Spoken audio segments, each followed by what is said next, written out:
video is all about how to set up your MPC, whether it's an MPC 1 or an MPC Live, Live 2, MPC-X, MPC XSE, or it could be an MPC Key 61 or a Key 37. So they're all the same, just the software. We'll start off this way. Of course, we'll come in and say, okay, good. I want a new project. New project opens up here, and here's our new project. Now to start off, of course, the very first thing that happens is that we already have sounds already tied up into the machine. It starts off with a program already in the machine. Okay, and that's our trap kit default. You can change that when you want to. So right now what I'm going to do is I want to go over the idea of how this machine works. In order to do that though, I've got to go to preferences. So for example, you'll notice here in the very upper left-hand corner here, we have this icon. That's the icon for this mode here, which is called main mode.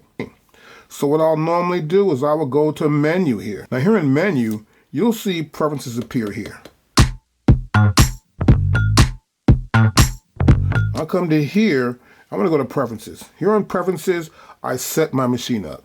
Now the first thing I always want to do is like press update and press online. Now see, it says, please enable network connection to check for updates online. I'll press OK here. Now in preferences, when you want to reset all your preferences, you feel you're way out of the game, you come to here in preferences, and it says, are you sure you wish to restore your default preferences setting? Now, you got to make sure that you really want to do this, because you have to come to here, you press OK. And then you got to press restart. Oh, there you go. And now once you press restart, it goes right in, it gets rid of whatever preferences were in there that was wrong. If you got a lot of stuff you've changed, it may take a little while to do that, but once you do, it loads back up. It'll be the way the original preferences were at the very beginning when you first got your MPC. I go to new product. And this may come up also again if you've actually stopped using it. Say, okay, new plugin instruments available. You must first download and install the content files, okay? Now if I want to see this again, I can, but right now no need to do that. I'll press remind me later. And then so we load up again, and everything's already in here that we have that startup trap kit default. Let's go back to menu, go back to preferences, and you're good to go. And you can update again, of course, always check for updates. And you can also go back in and check what's going on. Please enable the network connections to check for updates, okay? Of course, so it might be go to right to here. We go to Wi-Fi, turn Wi-Fi on, because the connections were off, see? But it still remembers the Wi-Fi setting. You go back here to info again, you go to here to update, we'll go to online update, and once you see this, you are running the latest version of MPC, you're good to go. And that's how you would use the reset preferences. Boom. To get my connection going, I got to go to Wi-Fi. Here's Wi-Fi. Now the original MPC, which is the MPC 1, not the 1 Plus, doesn't really have Wi-Fi. It's Ethernet, so you want to check your Ethernet, you'd go to here. But my machine has no Ethernet connection. It's all Wi-Fi with the MPC 1 Plus. Now here you can see nothing's really moving here. Got this stuff here. I go back and forth. That's the problem I've noticed also with the new MPCs, that I've got to figure if I put the code in here, it should automatically come up again, right? I go to here again, so what, this way? Nope, not there. I go back to here again, so you can slide over to whatever available. And you'll see that, right? I'll press connect. Oops, should be connecting already. I'll go back there, don't. I'll go back out of this again. Now I've had it on before, and you may have to go back in and reconnect sometimes. Find your Wi-Fi connection or the one you want to use. You come back to here, of course. So I want to use this one right here. I've got this Wi-Fi set to on, right? And go to off and go back to on, right there. And you'll see here, incorrect password, right? It says for that, so go back to here. And so now I'm going to put my password back in here. Now, this is what I don't like. I've seen happen a couple times here, is that I'll have to come back in and re-put my password in a couple of different times, which I'm not too crazy about, but I guess this is what they're doing, or I think they probably corrected somewhere in the software update, but they keep adding updates as always, so I don't know. Okay, so now I press do it. Now it's going to search out unable to join the network. Okay, so press OK. So the password works. Now it's in. That took a little while, so be aware that might happen to you too as well. Now once it's got that locked in, I go back to here again, and now I want to do update. Online update. There's an error contacting the update server. So now it's trying to get to the server, but there's an error contacting the update server. So, in order to actually update, let's go to, I come to update, I want to update here, I'll do this here, and I will go to online update. It was checking for it, it sees you are running the latest version of MPC. That's pretty cool. Let's close this out. Now also, if I go to here, and I want to use a USB drive update, I would go online to the AKAI website, and I would download the USB drive update file. That file will go directly to a card I have. Now, normally I use a card inside my MPC, which is like a small compact card, right? And you can use a hard drive too, whatever you have. This says switch to update mode here. And so I would have my MPC connected to my computer, and I would have the MPC app on the computer and would update from my computer. So I would download that app to my computer, that file actually. It'd be a zip file. I'd open it up, it'd be an updater. Once it recognizes the updater, the MPC will update. I'll have a USB cable in my MPC and another one inside my computer. The next thing here I want to go over here is activation. So what happens is that you sometimes have to reactivate everything again, because if you go to some of the stuff here, you'll see I got it. Everything's locked in here pretty much, as you can see. This is good. This is a plus sign there right next to it. And they will give you a bunch of options. Like here's something here which is called ring the alarm. Or something here called cloud supply, right? And so these things are here. And of course, these are like this sway and this other stuff here is here. Those are plugins, right? And we have other stuff here, which is Air Flavor Pro. I don't have those in here, right? So you can see the plugins that I have that I am using already have a check mark to them. And so these other items here remain in here if you want to buy them. And that's one thing, I'm not really buying a lot of stuff from them. For example, what happened here, they came out with this new thing that was for Machine. And so Machine's doing some deal with AKAI, which I got to talk about later on in another video about Machine and AKAI's new deal. So I tried it. It was no big deal because I already have Machine. I don't need to use this as well. I can use Machine as a plugin pretty much and use MPC as a plugin, another software like Ableton Live. So we have this here, and you'll be able to see everything there. Of course, here's my stem separation, one of my favorites also as well. And once you realize that's there, that's all good, right? And then also I'll see that I have my file here, which is stuff, which I have my other stuff on there too, and it can see that as well. Now, of course, it was Wi-Fi. We're going to go, here's Ethernet here. Ethernet is for the guys who actually have an MPC-1, the early editions of the MPC, like the MPC-X and the MPC Live. You can use Ethernet. But today, it's all Wi-Fi. And the newer versions, Live 2, MPC-X SE, and of course, the MPC-1 Plus. But they're all the same software. We have Bluetooth. Here in Bluetooth, we have on or off. Mine's currently off. It goes on.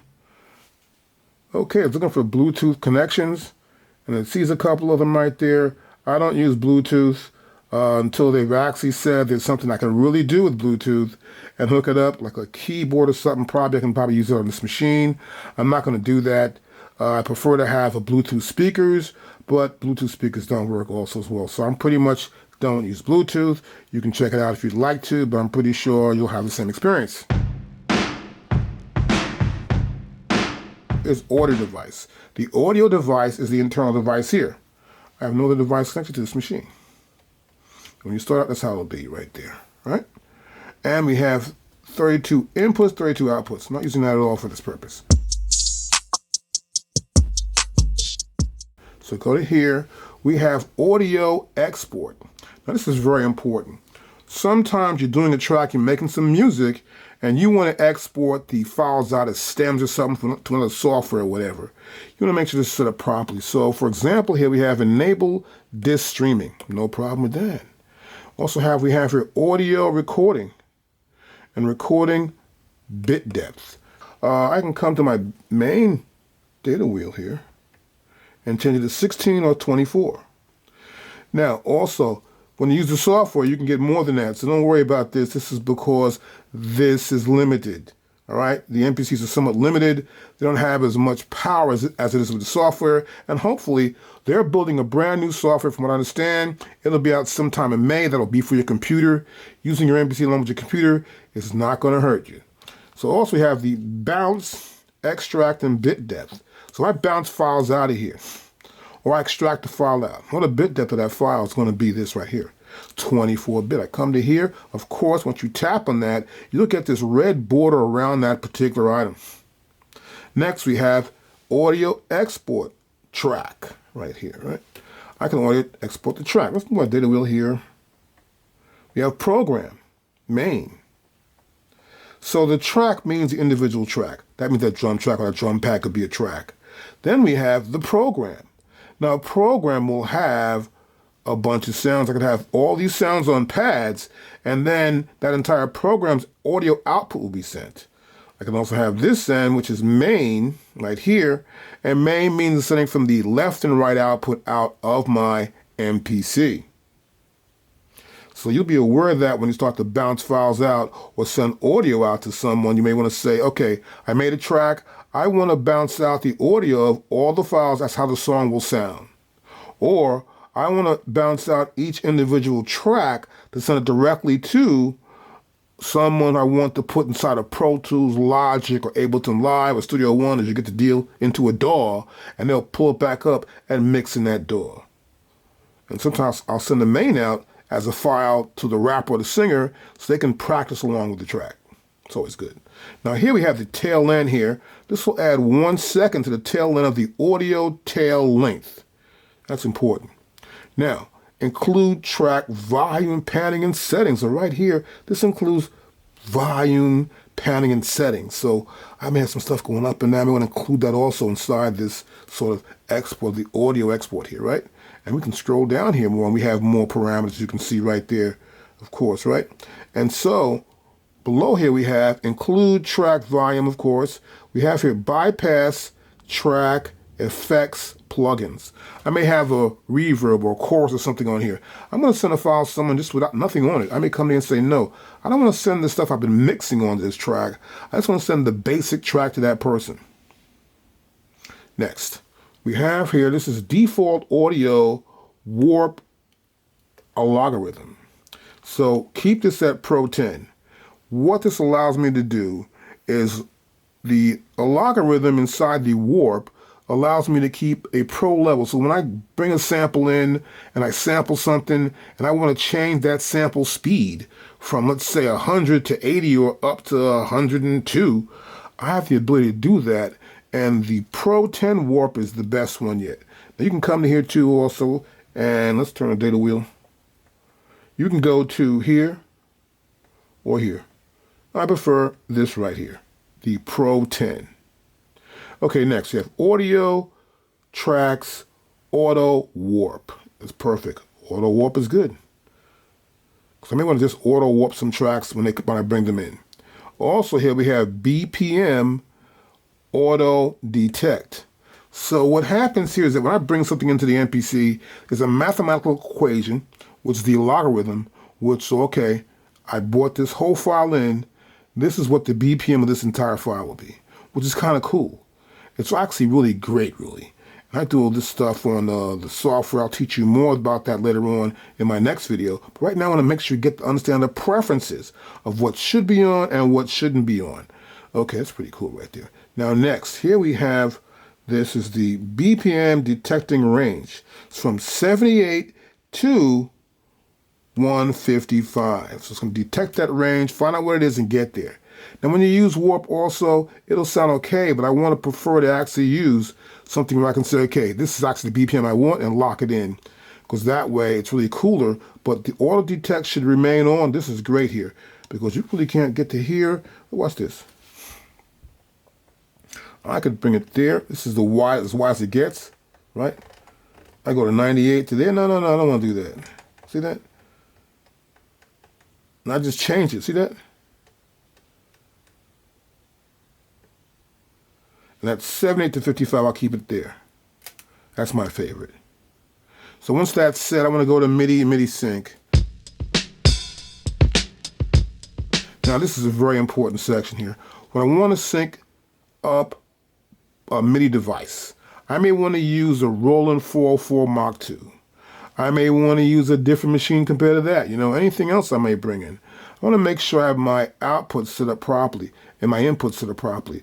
This is the input ports, right? It's MPC, tied to track, right? MPC keyboard, tied to global.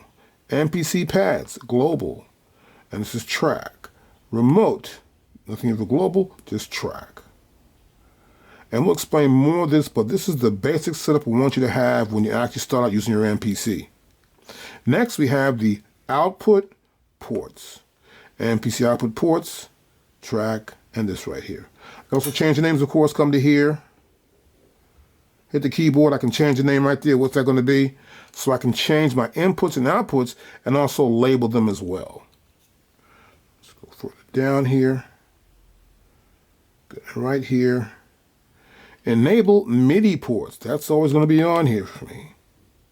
When discovered. Okay, got that? We also have MIDI control mode output. MPC. Keep that at MPC. If I come to here, you do have other selections. You'll see here we have remote or MPC. We'll stick with MPC. That's what's best for us. Here we have receive. Receive sync. So I may sometimes want to send a sync out to this device. It may not be the controller. I will have something else controlled, right? But in this case, my MPC is my main controller I prefer to have running everything. If I run machine along with it, and I need to have machine as a controller, I may have that at some point, but not really. I prefer to have the MPC as the controller here in this situation, most of my situations actually. And then if I do have anything else controlled, it'll be the DAW. I'll bring the MPC up as a plug-in in the DAW, and I'll have it controlled that way. Like for example, I won't need to sync up anything here with my MPC because this is MIDI sync, but I also have the ability to sync up with my computer, and the computer will control it through controller mode. Okay, next we have Ableton start and stop sync, right? This is great when you're running Ableton along with this software. So I go to here, I want Ableton to control it. Boom. Start and stop sync. I can receive MMC, which is MIDI machine control.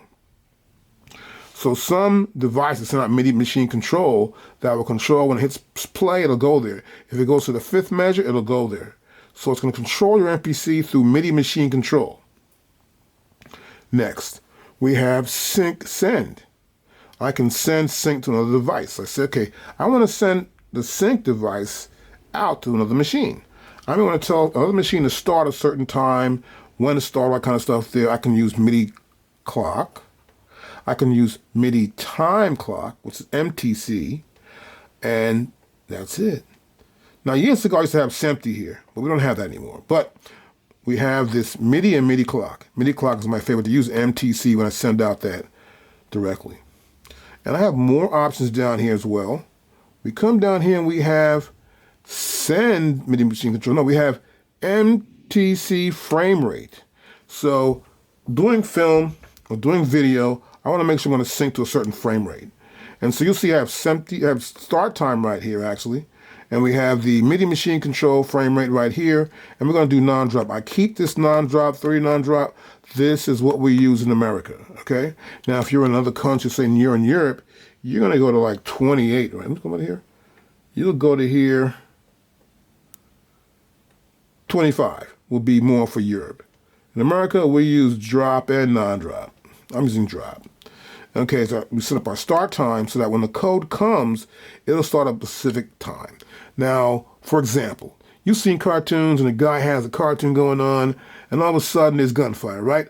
The gun happens at exactly blah, blah, blah, blah, blah frames, right? So it'll be minutes, seconds, whatever. You'll put those numbers in here, frames, seconds, minutes, and of course, hours, right?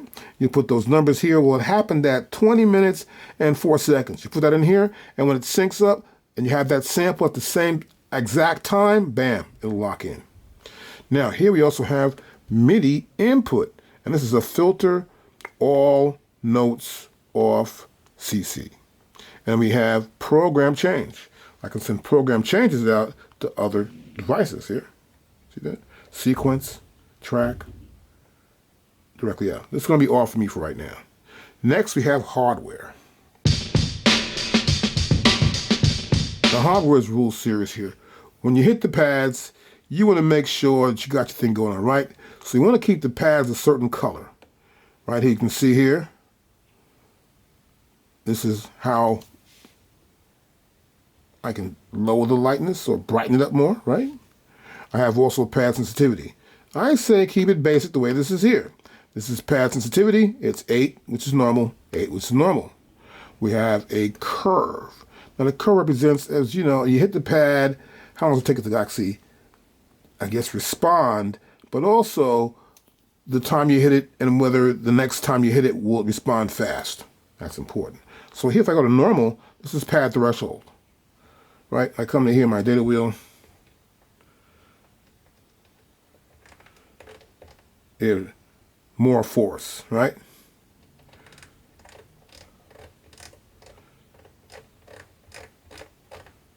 Less force. So if you want to change it, you can, but this normal is really great. I got no problem with that. And that's the threshold level. And this is sensitivity. How sensitive? I tap it light. If I tap it too hard, you know, oh, it's too hard. You're tapping too hard. Notice it doesn't say that stuff where it's light or it says more force or not. This says least. The least amount of sensitivity right there. I mean, you just look at it. Boom. Okay, so be careful. Make sure you keep it somewhat normal. It's always great to have that. Then we have the pad response. You know, you hit the pad to respond. I'm hitting the pad right now, right?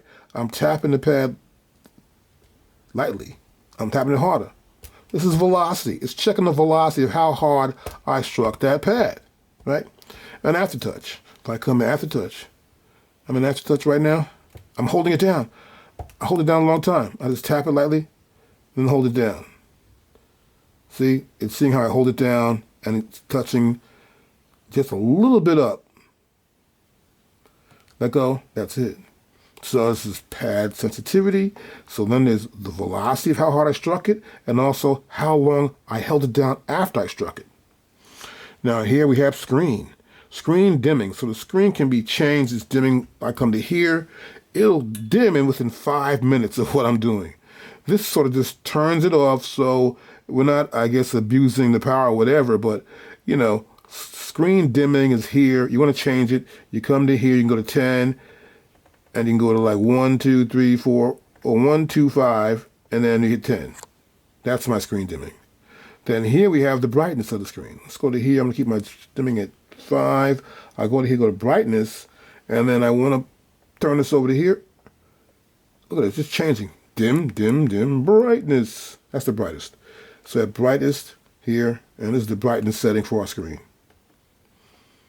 Cool, pretty simple. And then we have tap tempo. Tap tempo is really cool. If I set the tempo 3 times, that means it's going to figure out what our tempo is. I can say, well, you know something? I'm not too cool. I can do 2 times. It gets my tempo. I can go 4 times. I get a tempo. So depending on what you like, 3 times is pretty good. This set there is pretty good. Now, one thing I like too here, flash tempo light. So the light will flash based on my tempo. I don't need that. Really, I don't really need that. You may want it if you do, but I just need to see the tempo and get busy with this machine, see what the tempo's like. And that's our flash tempo. I'm going to go further down to here. Good. Here we have our general information. So we have the bank buttons, right, for each bank. Select the buttons, and I'll see here, and I'm going to turn this data wheel.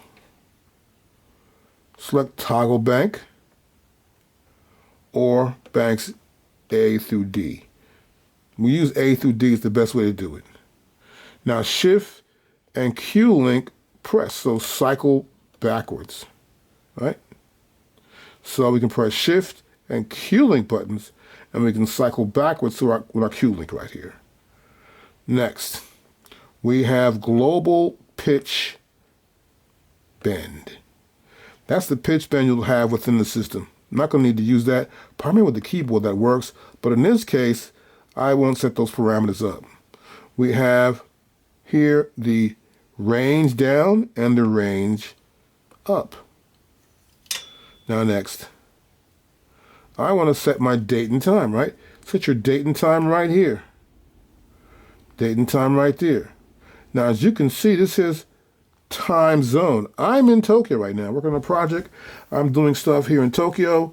And so when I'm here working, I keep this in Tokyo time zone. Now America, the American time zone. So I can mark my files accordingly. It's always cool to have that on there. Make sure you know where you are. And this is all about the hardware and setting it up properly. Now I'm going to go back to here next. Our menu list and the preferences, and we're going to go to sequencer. Now here in sequencer, we want note length and truncation length based on note. If I turn my data wheel, you'll see we have as recorded. I may hit the note short or long, or for a long time, I'll just put it down as recorded. So truncate length will do it based on the TC, timing correction. Now here also we have the track note state per sequence. I'll keep that checked also as well. That way the state of what that note was at that point will remain there, whether I'm in 16th notes or 8th notes. We'll explain more about that, but this is the way the basic setup should be for your machine. We have solo behavior, single. That means solo will be single. So I come to here, I can do multiple for solo, or signal for solo. That means I want a solo one button right there. I'm going to do that. Okay, now here we also have record arm behavior, which is single. Let's go to here. I'll tap that, and that's record arm behavior. We can do multi, or we can do signal. That's when I arm it to record. I'm not doing multi-track recording. I'm just doing that one single recording, right? Which is cool. We got record, track, mute, and solo events. That's always cool to do.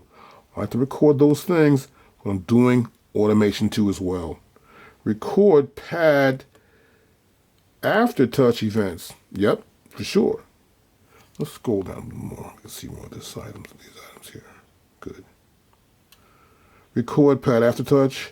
Place events recorded during count-in at the start point.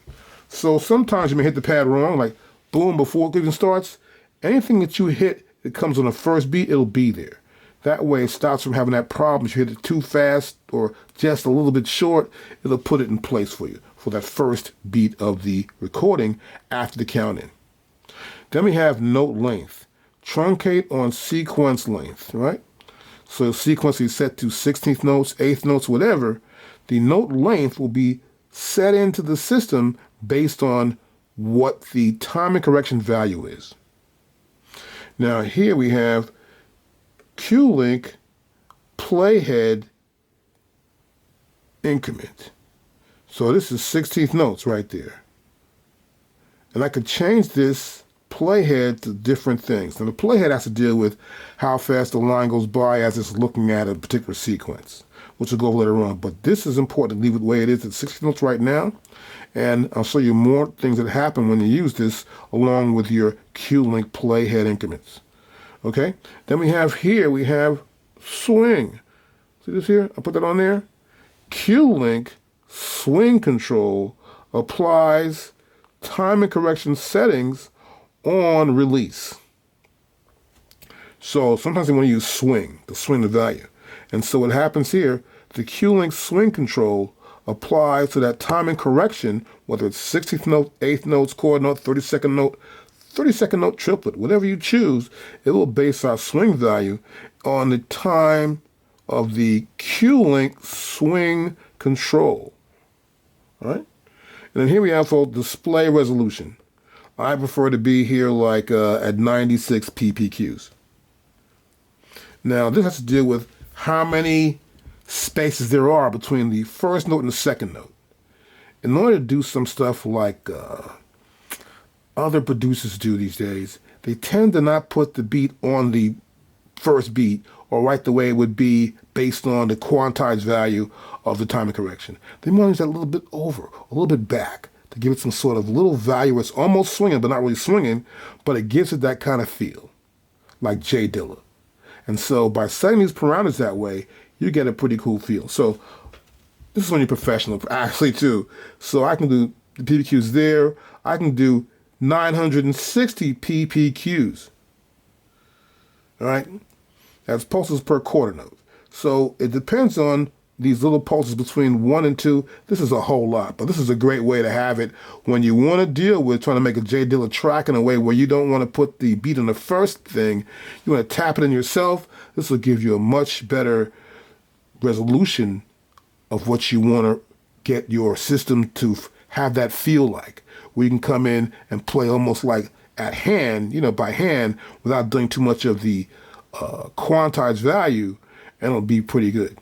Now, basically, this is good when you're starting out. Okay, so here we have project defaults. So you see here, we have a default tempo. So whenever you start up, you have this default tempo that starts up with your MPC, and you'll see that tempo. You see that here? That's 128. That's the tempo. That's the default here. I'll press menu and I'll press preferences again. And so this is the default tempo I expect. I can also have a global default tempo, which means that once I select this, whatever tempo I have here will be the tempo of the new sequence I make, and every other sequence. They all have the same tempo. That means all of them are global. All right? If this is not checked, I can make a brand new sequence and have a different tempo for that sequence. Now here, below here, we have a default mode. So you'll notice when you start up, you're on your MPC, this is the main mode we have. I press the main button, of course. This is the main mode. Now I press menu, go back to preferences. I can come to here. I may want to have sounds as that mode or something. It sounds right here. That could be my main mode. I go back here to sounds, right? And when I start up, it'll come to that because the preferences will take effect when we actually restart the machine. So be aware of that here. Go to here for that parameter. I go back to preferences here. Okay, it says sounds there, but we're not using that currently, right? That's cool. Let's go back to here, but you can change that. And when you restart, it'll come up that way. We have default Q-Link mode, which is screen, right? And so Q-Link can have several different modes.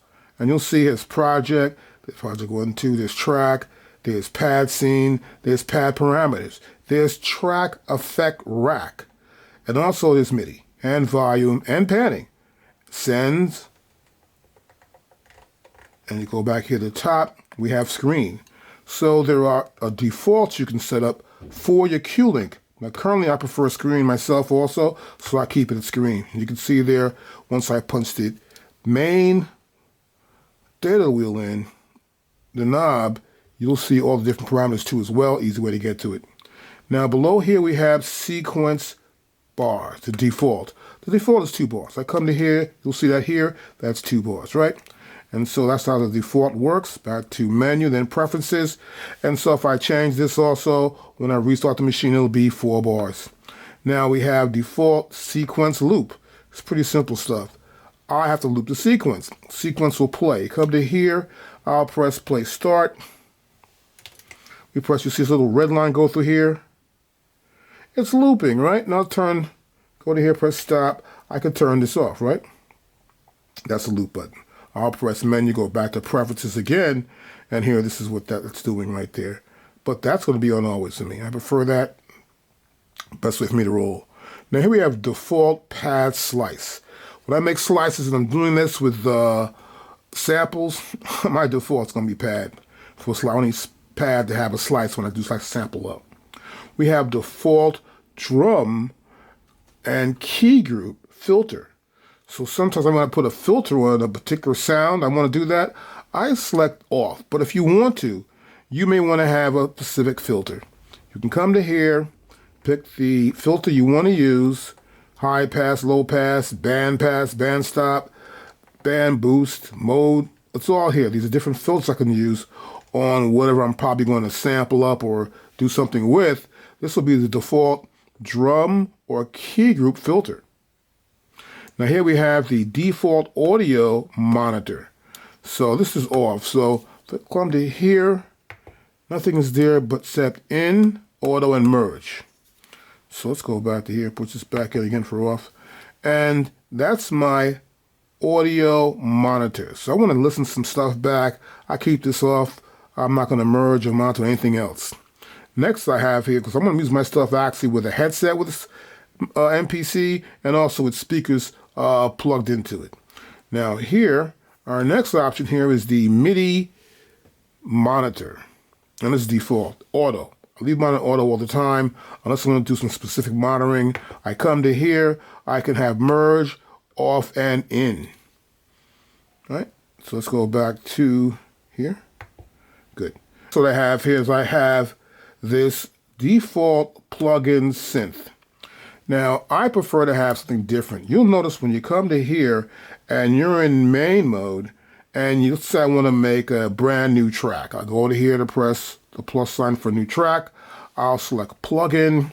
I go to plugin and the first option we see here is the tube synth. Now, I myself don't want that. I prefer to have a synth drum there, actually. Then I'll pick a tube synth if I want to get that. That's not my favorite plugin to have up here. So what I'll do, let's go back to menu and then press preferences, and we're right here. We'll scroll back down here to tube synth, which is right here. I will normally come to here, and so I'll push the knob in, and I'm going to select what I want to get. You know, I'm going to get what I'm looking for. So I'll see here, well, look, I don't see what I'm looking for right here. And so I see here, these are MPC plugins, right? That's cool. I got no problem with that. But what I don't see is what I'm looking for. Here it is right there. The MPC drum plugin, right? So I want to like select this, right? And I'm going to scroll down further. There we go.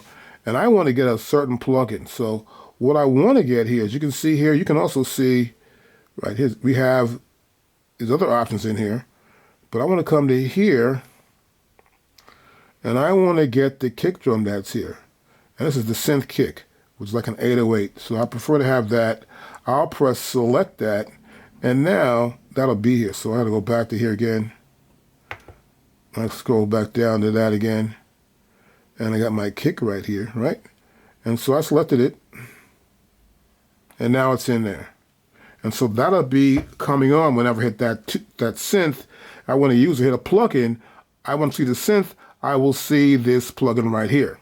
So from now on, when I go to that plugin, I add a plugin to a track. I can add my 808 first or whatever drum feel I want to add. I prefer to do this, but you can change how you want to have it. Next below here, we have a default audio monitor, which is off. I keep that off. And then we have, reason why let me explain this to you actually. Here's off, right? This is off, it's in, it's auto, it's merge. I'm not merging tracks. I'm not bringing audio in to monitor that at all. So I just want to just keep it off. Let's go back here. I'll press menu. I'm at the preferences here, so that's cool. And I'm going to scroll further down here. What do we have here also? We have, use fixed track row color. So that could be, in this case, the default color is green. I can click on this, and when you see a row in there, you'll see that as a color. It's pretty simple stuff. Next here, but I don't use that actually. I can see everything. I pretty much know where it's all at, but if you're not familiar, you can do that too as well. Enable pads user level by default. Nope, no need for that. And default pad user level velocity. Okay, if I did that, I'd come here, the default level would be there. This would be the velocity for it, right? So I'm not using that because what I'll normally do is I'll use full level, the full level button that's right down there to take care of that. Next, I'll go to here. Now we have project load and save. This is really important. So when I'm loading up project, I get factory project loads up, right? This is factory project. And this is that drum kit we always hear that comes on that we have in the, let's go back to main. This one here, I'll go to plugin. Let me flip down in here. There you go. The trap kit default, right? I'll press menu, then press preferences again. That's what this is right here. Now, if I had something else in there, I could put this in here. I'd say user auto load project, right? So if I have a project I want to load, that's the current project I'm using. I'll load that if I want to, and that would be loaded new project behavior. So user auto load file.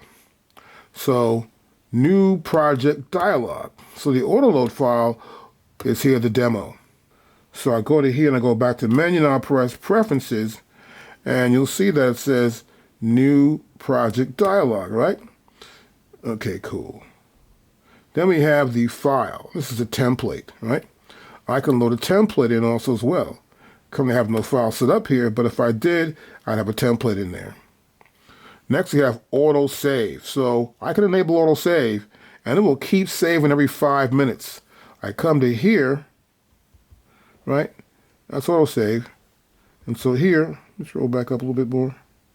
I get to here, and I can go to 5 minutes, 10 minutes, 2, 1, right? I prefer probably 5 minutes if I was going to auto save, and that's always cool. Maybe 10 minutes is good too, but 5 minutes or even 1 or 2 minutes is good. But realize that when you start auto saving, it will just start doing it. Now, and here at the bottom, temporary file location. And so my temporary file location is right. I would have it right here. And so temporary file location is somewhere on the hard drive, right? And you'll see that if you go in here and we head to, let's say we're going to head over to the browser, right? We go to the browser.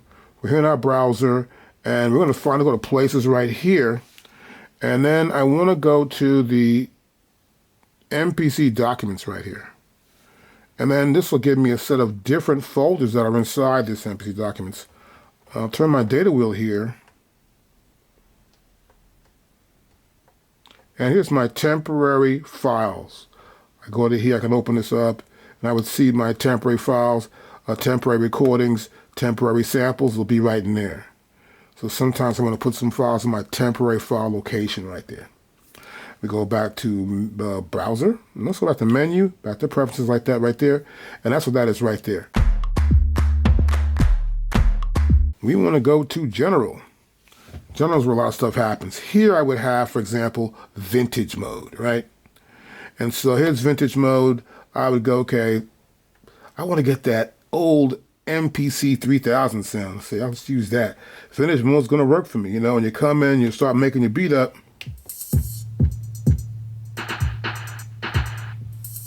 Okay, stop that. Let's go back to here. Let's go back to menu, back to preferences. Maybe I want to change it to this one. So as you change, just get the ring going on. Here's a ring that we would have with the MPC. There's a ring right there. That's the SP1200 ring, a classic old sound. And I come back to here, I start making beats up, I get that ring sound.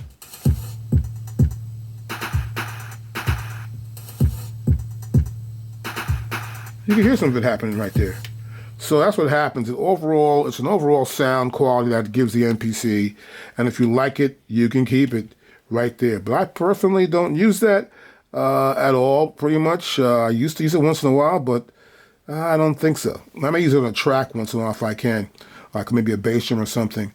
Now, below here, we have the audition and preview. So when you hear something on MPC, you want to go to, let's go to browser. I want to hear a specific thing here. I want to go to browser. I'm hearing this sucker, and I want to hear a sample. You know, I go to here. I hear a sample going on. I press audition. Audition sounds right there. Come to audition here. I got filters to go along with it right there, right? And I can audition sounds. I come here samples. I'll audition sounds. I come here to projects. Right? Load new track also. There's audition right here.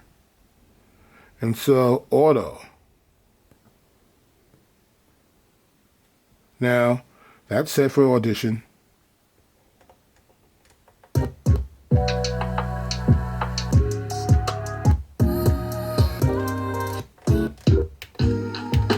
So I can audition sounds pretty quickly like that. I come to samples even, audition sound.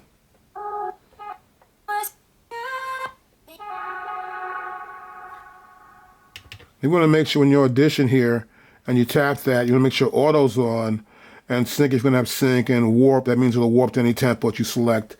But of course, there's our level right there, that's 0 dB, and I can always increase this level or lower the level right there for the output so it doesn't blow your speakers out. It's important not to do that.